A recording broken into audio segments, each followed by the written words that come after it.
자리에서 모두 일어나셔서 2015년 신년주일 설교의 본문 하나님의 말씀을 함께 봉독합니다. 시편 20편 6절에서 9절까지입니다. 같이 읽겠습니다.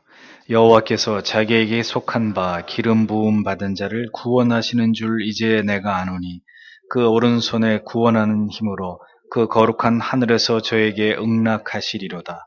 혹은 병거 혹은 말을 의지하나 우리는 여호와 우리 하나님의 이름을 자랑하리로다. 저희는 굽어 엎드러지고 우리는 일어나 바로 서도다. 여호와여 구원하소서.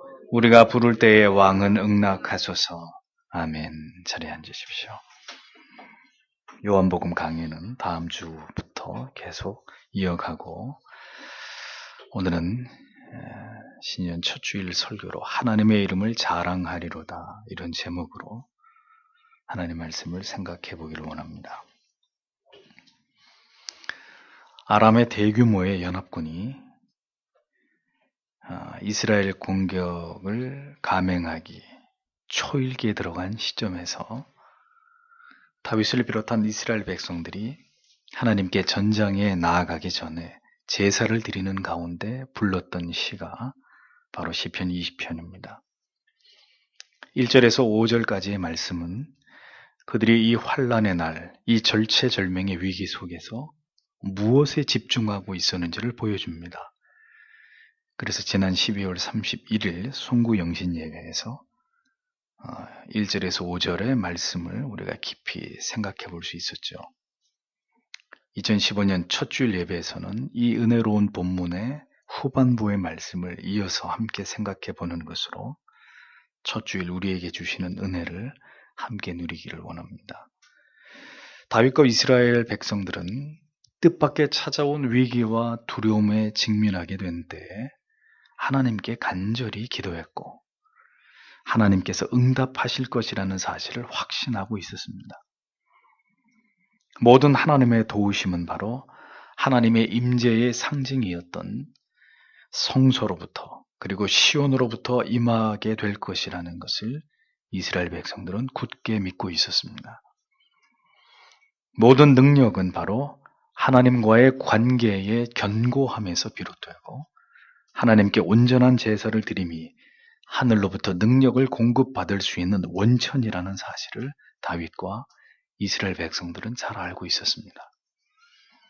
하나님께서는 이스라엘 백성들이 드렸던 그 모든 진실된 제사를 기억하시며 그것이 지금 하나님께 그들이 간구하는 바에 관해서 능히 하나님께서 응답하실 것임을 확신할 수 있는 근거가 된다고 시편 기자는 고백하고 있는 것을 보게 됩니다.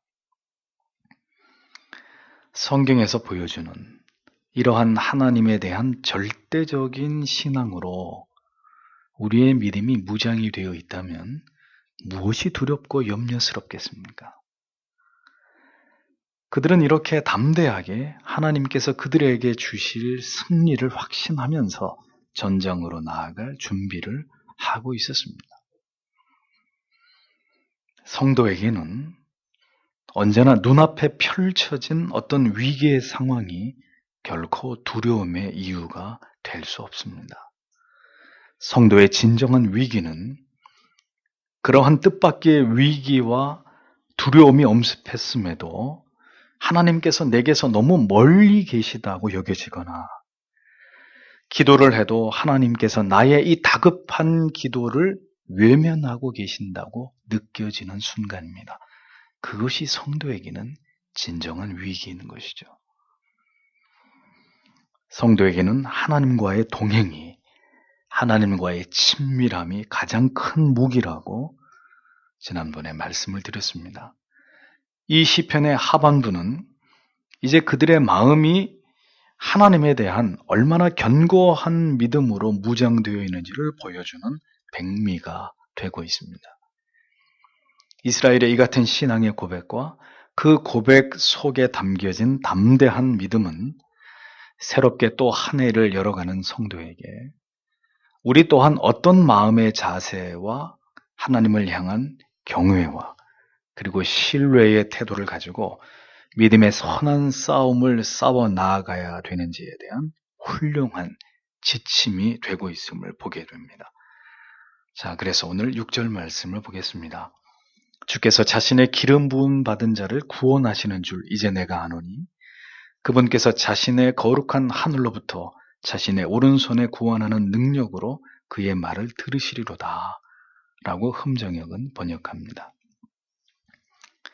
이 구절에서 기름 부음 받은 자, 이 부분을 본문에서 여러 가지로 이 부분이 해석이 될 수 있는 것을 발견합니다. 먼저는 하나님께 왕으로 세움을 받은 다윗을 가리키는 것으로 볼 수 있습니다. 기름 부음을 받은 자, 다윗 왕을 가리킨다. 또 다른 의미는 다윗의 입을 빌어서 만왕의 왕이 되시는 예수 그리스도께서 마침내 대속 사역을 완성하시고 궁극적으로 사탄의 권세를 깨트리시게 될 것에 대한 예언적, 메시아에 대한 예언적인 어떤 의미를 담고 있다고 해석하기도 합니다. 그리고 또 다른 해석은 이 기름 부음 받은 자는 하나님의 모든 택하신 자기 백성들을 의미하는 것으로 해석하기도 합니다. 어떤 해석이든지 전혀 문제될 것이 없습니다.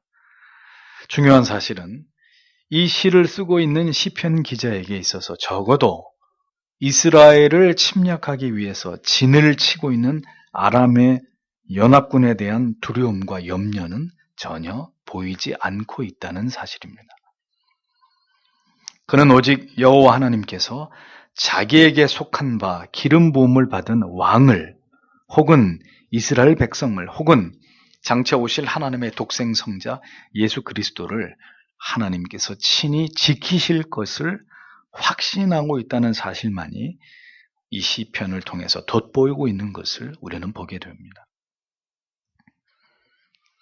환란의 날을 맞이하게 되는 성도의 신앙의 정선은 바로 이와 같아야 한다는 것입니다. 우리가 깊이 염두하고 우리가 마음으로 집중해야 할 바는 지금 우리의 현실이 아닙니다. 모든 상황이 이보다 더 악화될 것이란 어떤 우려와 염려와 두려움 속에서도 성도는 그 마음이 흔들리거나 근심에 휩싸여버리는 그런 자들이 되어서는 안 됩니다. 우리의 영의 눈과 우리의 마음의 중심은 이 시편의 기자처럼 자기에게 속한 자들을 반드시 구원하시고 오른손을 펼쳐서 건져내시는 하늘에서 오늘도 우리의 기도를 들으시고 응답하시는 하나님에게만 집중해야 한다는 사실을 우리는 기억해야 합니다.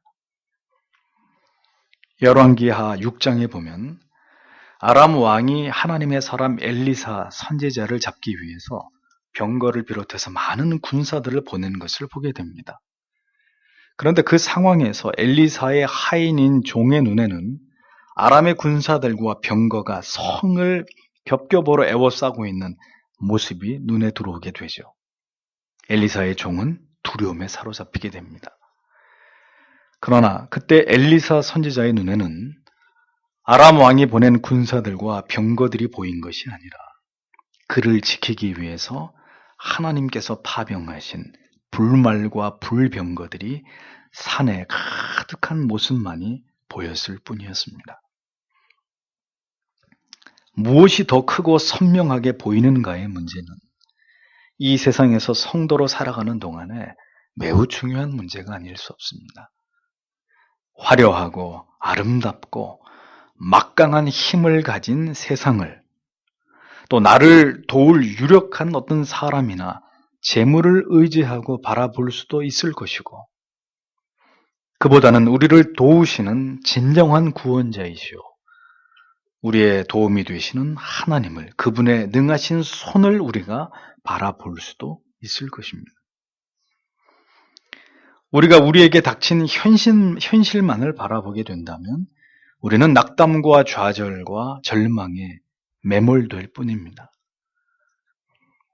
이 세상 속에서 믿음을 가지고 살아가야 한다는 것 그 자체가 신자들에게는 많은 불이익과 핍박과 박해를 그리고 조롱과 비웃음을 피할 수 없게 만드는 길입니다. 우리는 그러하기 때문에 무엇을 응시해야 되느냐? 어떤 대상을 우리의 시야에서 놓쳐서는 안 되느냐? 무엇이겠습니까? 바로 약속의 말씀만을 바라봐야 된다는 것이죠. 우리에게 오늘도 말씀하고 계시는 하나님만을 우리가 바라보아야 한다는 것입니다. 자기에게 속한 바 기름 부으신 자를 구원하시는 하나님을, 그 오른손으로 자기 백성들을 건지시는 하나님의 능력만을 바라보고 묵상하고 사모하고 의지하면서 신자는 그렇게 살아가야 된다는 것입니다. 우리의 모든 도움이 어디에서부터 비롯되는지를 생각하십시오.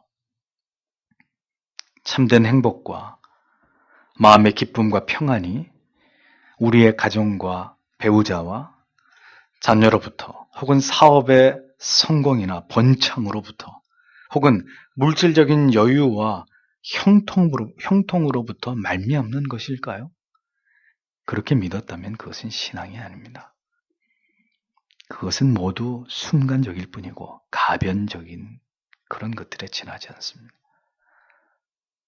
손에 쥐었지만 어느샌가 다 빠져나가버리고 마는 모래와 같은 것들입니다. 절대로 오래 지속되지 않고 그것이 참된 행복을 보장해 줄 수 있는 가치들이 될 수 없는 것들입니다.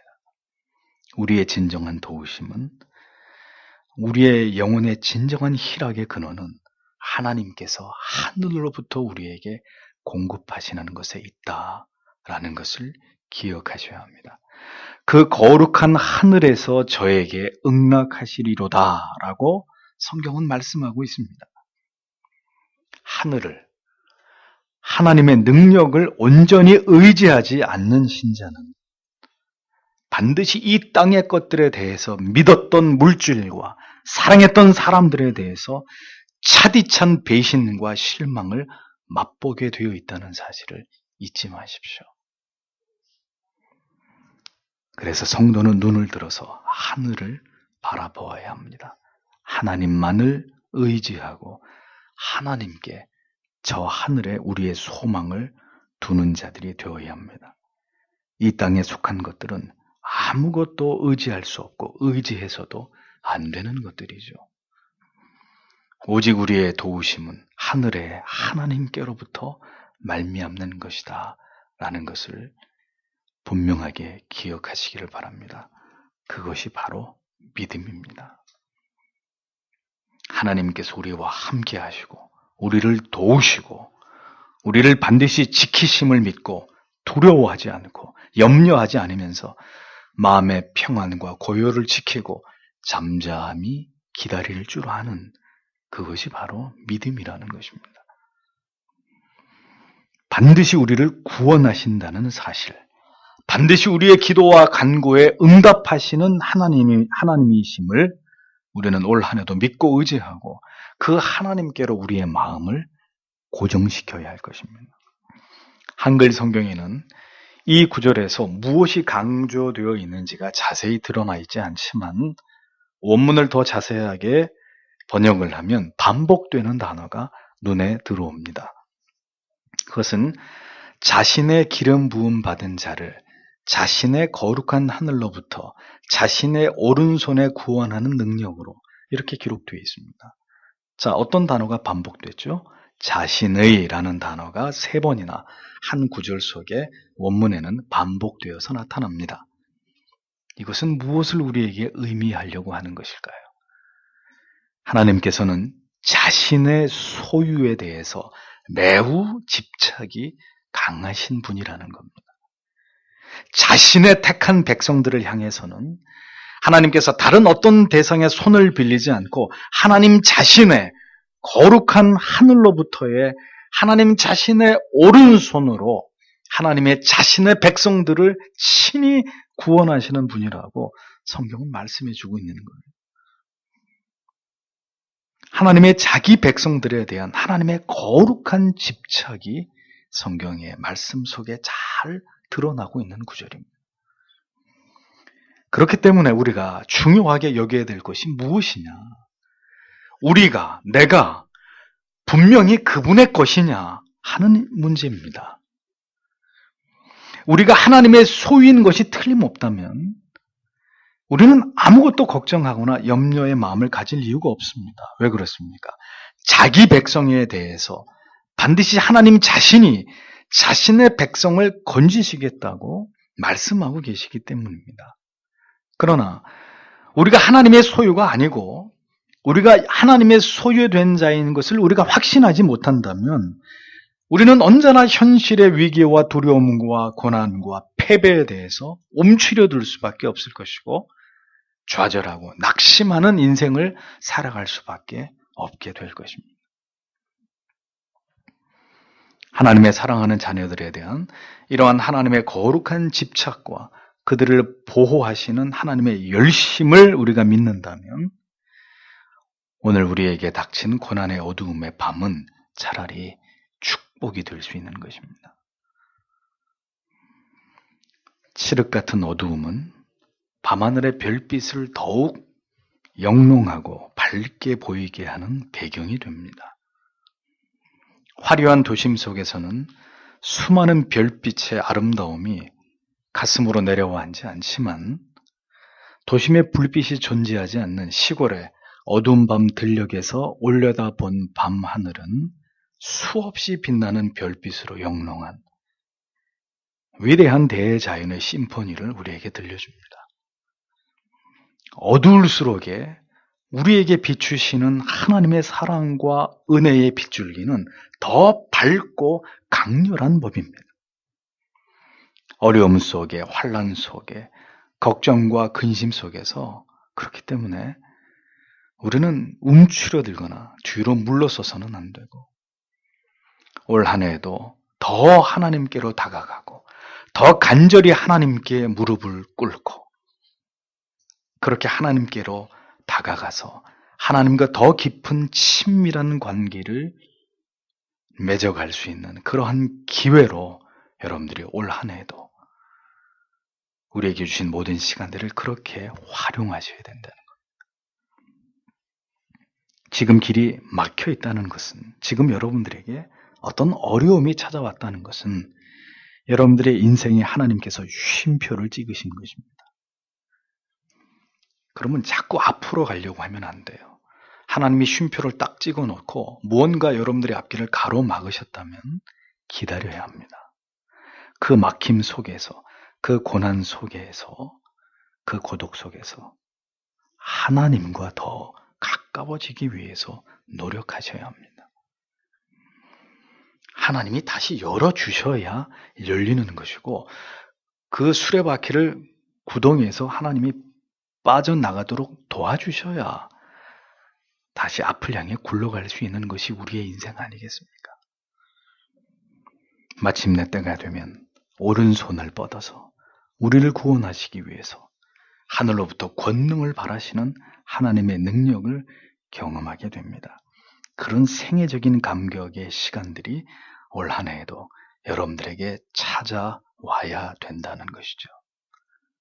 그 시간을 사모하시는 여러분들이 되셔야 합니다. 자기에게 속한 자를 도우시는 하나님이시다.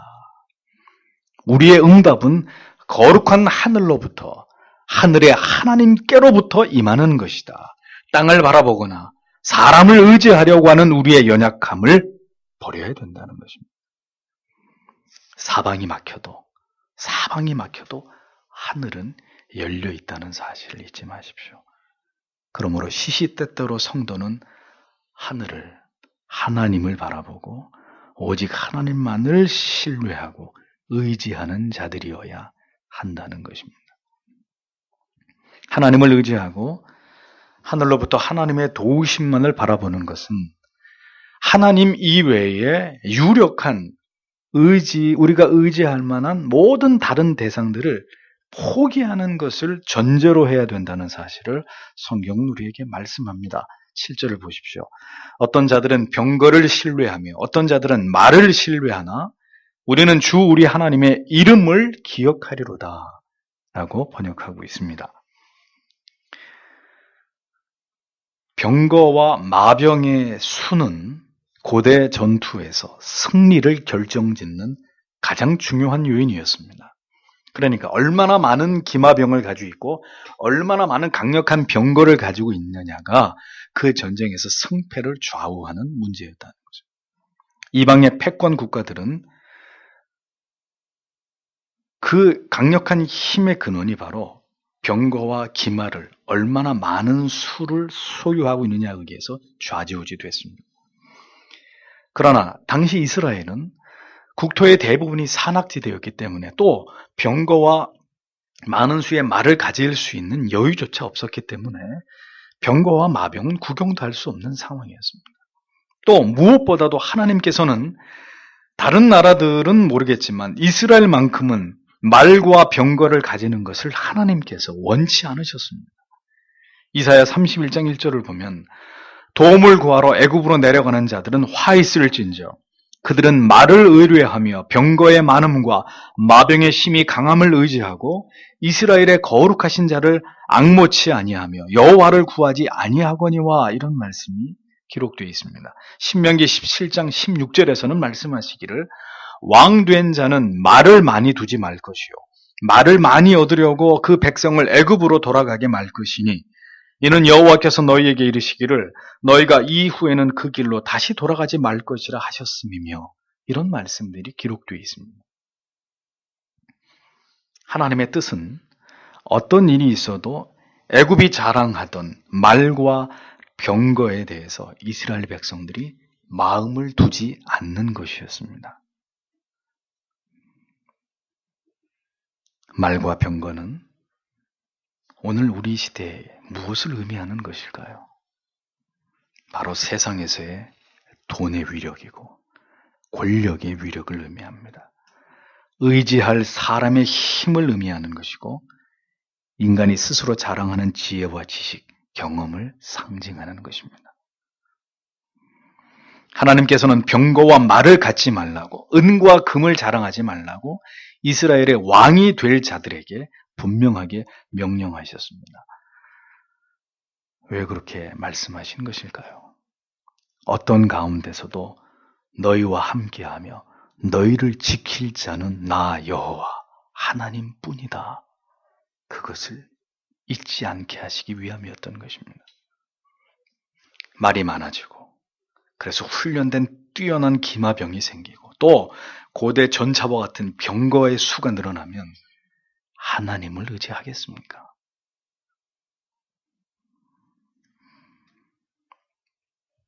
오랜 애굽 생활 속에서 이스라엘은 어마어마한 수의 파라오가 소유하고 있었던 말과 병거들에 그들은 종종 압도당했습니다. 오랜 세월 이집트의 노예로 길들여진 이스라엘 사고 속에는 강력한 이집트 군대의 위용이 깊이 뇌리에 새겨져 있었을 것이었습니다. 그 기억이 얼마나 강력했던지 이스라엘은 틈만 나면 애굽에서 보았던 말들과 병거들을 부러워하고 그것을 구하고자 때때로 애굽으로 내려가려고 하는 유혹에 종종 빠질 때가 있었단 말이에요. 그래서 이집트를 떠나 하나님께서 인도하신 약속의 땅을 향하면서도 종종 그들은 이집트에서 보았던 그 힘찬 말들과 강력한 병거들이 자주 생각이 났던 것입니다. 그래서 하나님께서는 이스라엘 백성들에게 말씀하십니다. 절대로 애굽으로 말을 가지러 가지 마라.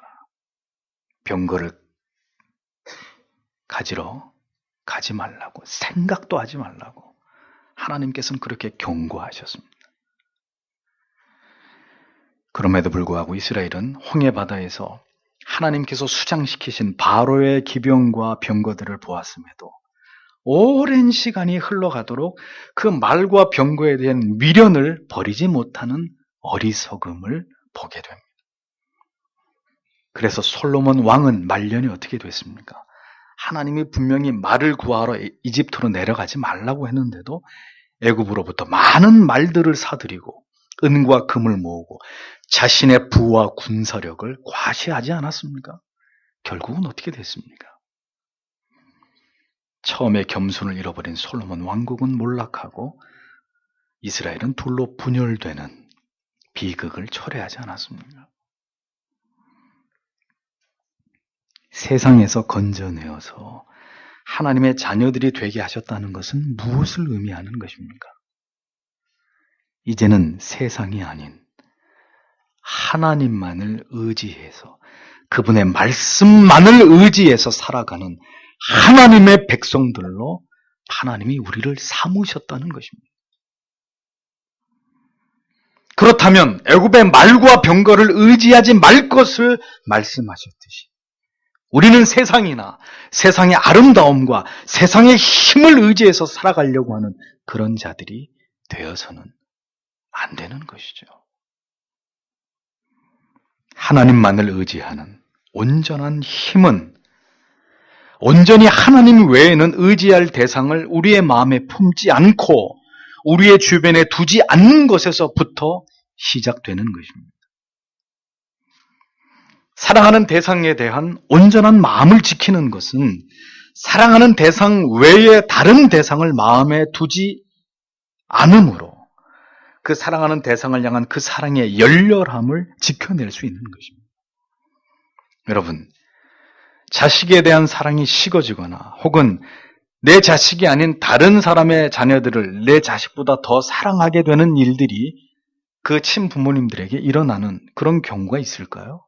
그런 일은 절대로 일어나지 않습니다.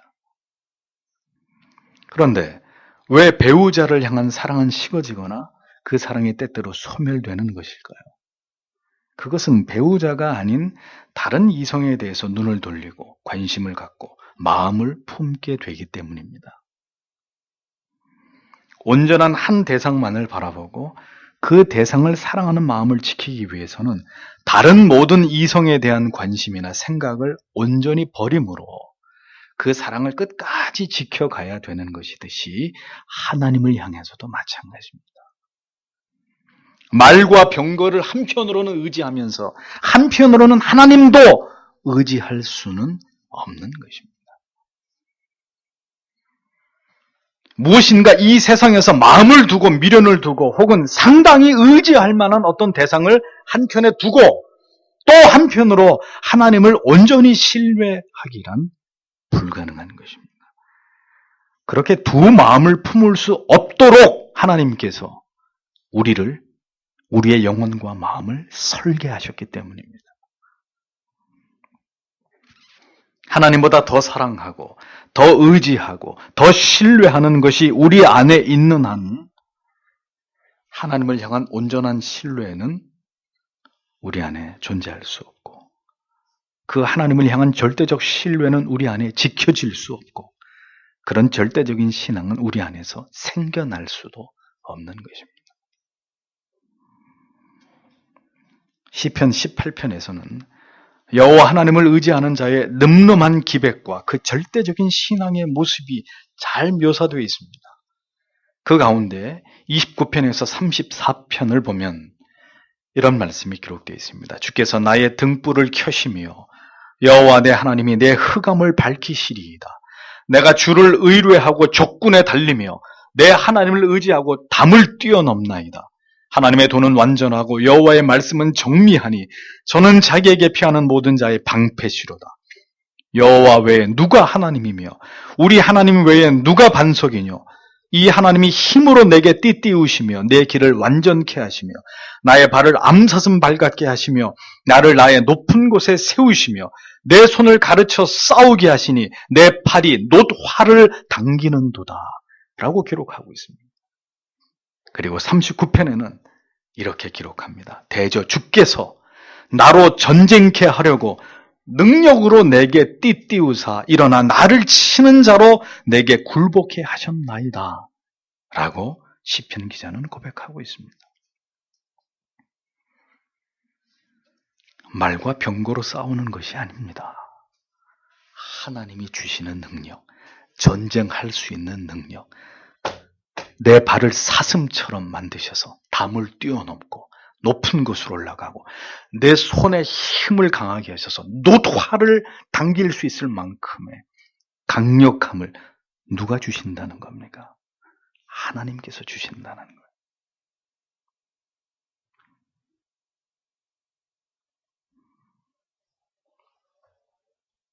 그는 하나님을 의지함으로 적진을 바람처럼 달리고 담을 뛰어넘을 수 있다고 고백합니다.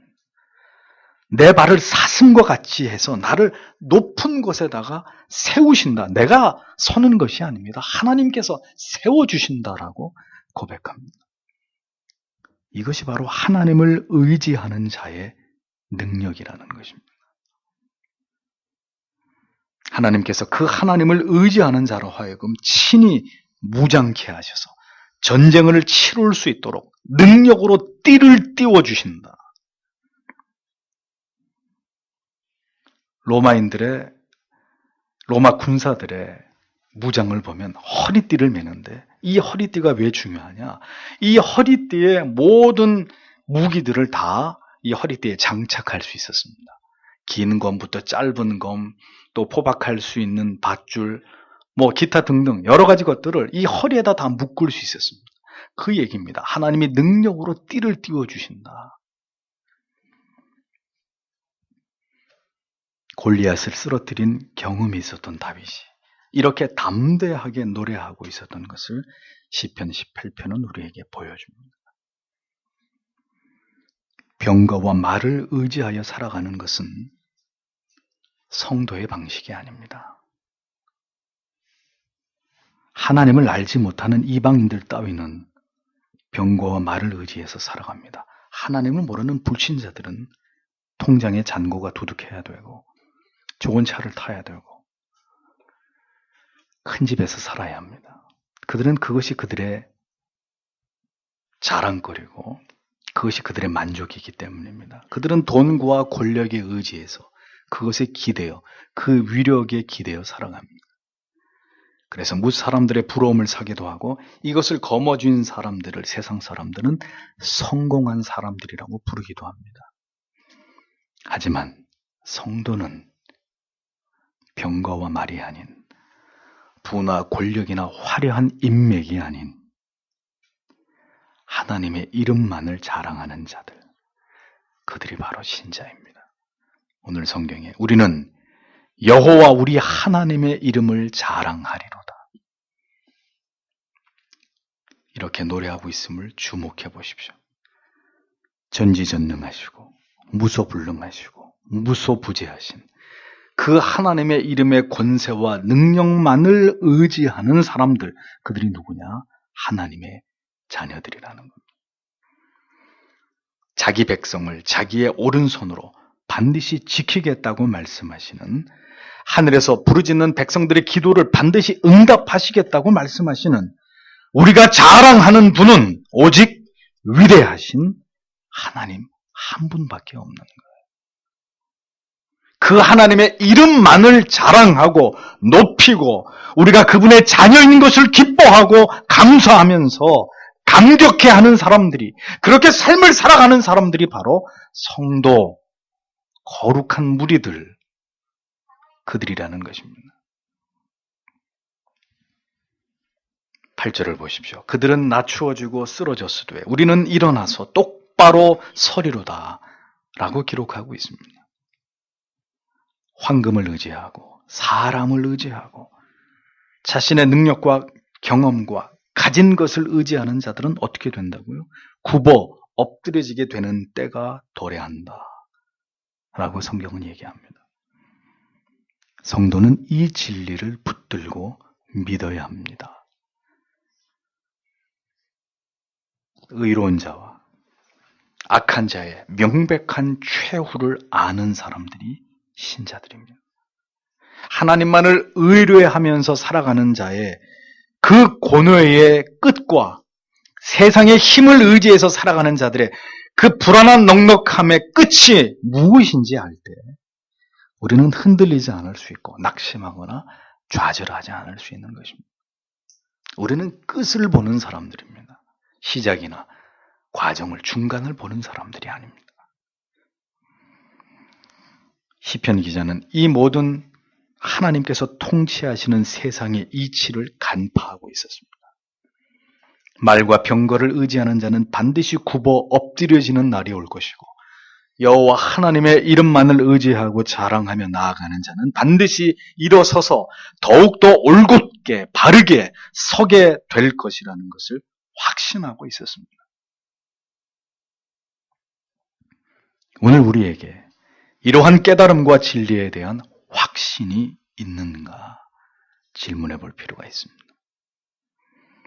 비록 보잘것없이 작고 초라하고 힘이 없고 나약하지만 하나님을 의지하는 우리는 더 일어나서 더 빠르게 세워져 갈 것이고, 힘이 있고 돈이 있고 화려함이 있고 아름다움이 있는, 그러나 하나님이 그 마음에 없는 자들은 반드시 무너지고 부러지고 꺾어지고 엎드려지게 될 것이라는 그 믿음을 가지고 신자는 이 세상을 살아가는 사람들이 되어야 한다는 거죠.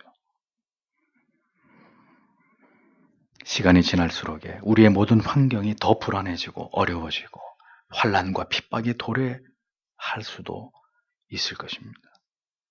그러나 그럴수록 하나님께서 붙드시는 자들은 어떻게 된다고요? 더 견고해지고 더 흔들리지 않는 올곧은 길을 가게 될 것이라는 것입니다. 그 이유가 무엇 때문인가요? 9절을 보면 주여 구원하소서, 우리가 부를 때 왕께서는 우리 말을 들으소서 라고 말씀하고 있습니다. 우리의 구원자, 우리의 부르짖음을 오늘도 들으시는 분이 우리와 함께 하시기 때문입니다. 성도는 우리를 구원하여 주소서라고 기도할 수 있는 절대자가 함께하는 자들입니다. 그러나 하나님을 알지 못하는 자들은 인생의 절체절명의 위기가 찾아왔을 때 도대체 누구에게 가서 빌 것이며 누구에게 구원을 호소할 수 있다는 말입니까? 기껏해야 죽은 조상의 귀신들에게 빌거나 아니면 자신의 운명에 맡기거나 그저 행운을 빌 따름이죠. 얼마나 불쌍한 존재들입니까? 도움을 구할 대상이 없다. 그들을 도울 자가 없다. 버려진 고아처럼.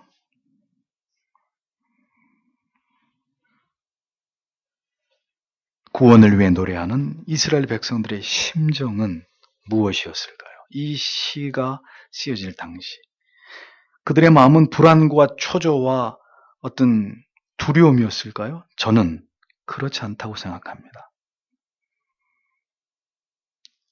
이 시를 기록할 당시에 다윗과 이스라엘 백성들의 마음은 정말 행복하고 감사하고 기쁨이 충만한 것이었을 것이라 저는 그렇게 믿습니다. 모든 것을 들어주시는 너그럽고 자상하고 인자한 아버지에게 아들과 딸이 들어주실 것을 알고 아버지에게로 나아갈 때의 그 행복함, 그 무한한 신뢰에서 오는 안도감, 그리고 감사함, 나에게 이러한 인자한 아버지가 계신다는 사실이 주는 진정한 기쁨. 나는 이 시를 쓸 때에 이스라엘 백성들의 마음, 시편 기자의 마음이 그와 같았을 것이라고 믿습니다. 얼마나 행복합니까? 아버지요, 나를 이제 구원해 주십시오. 나를 향해서 아버지의 능하신 팔을 뻗어 주십시오. 나는 나를 구원하실 분이 계심을 믿고 지금 너무나 평안한 마음으로 나는 아버지께 간구합니다. 우리가 부를 때 언제나 응답하시는 신실하신 아버지요, 구하오니 이번에도 이 전쟁에도 올 한 해에도 아버지께 나아가 간절히 기도하는, 무한히 아버지를 신뢰하는 우리 자녀들의 기도에 응답해 주옵소서. 이렇게 신자는 기도할 수 있는, 그 하나님께 부르짖을 수 있는 특권을 가진 사람들입니다. 그 특권이 바로 여러분들에게 있다는 것이죠.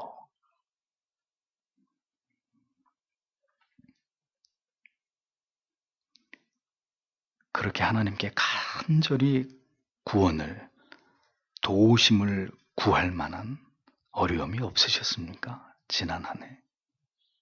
그래서 그렇게 구해본 적도 없고, 그래서 하나님이 그 어려움 가운데 건지시는 경험도 하지 못하셨나요? 그렇다면 올해 그것을 경험해 보시기를 바랍니다. 그렇다고 여러분들이 하나님 앞에 고난을 받으라고 저주를 하는 게 아닙니다.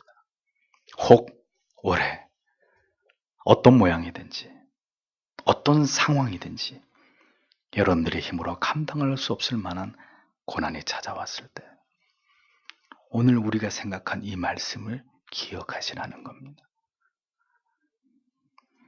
무엇을 두려워하겠습니까? 무엇을 염려하겠습니까?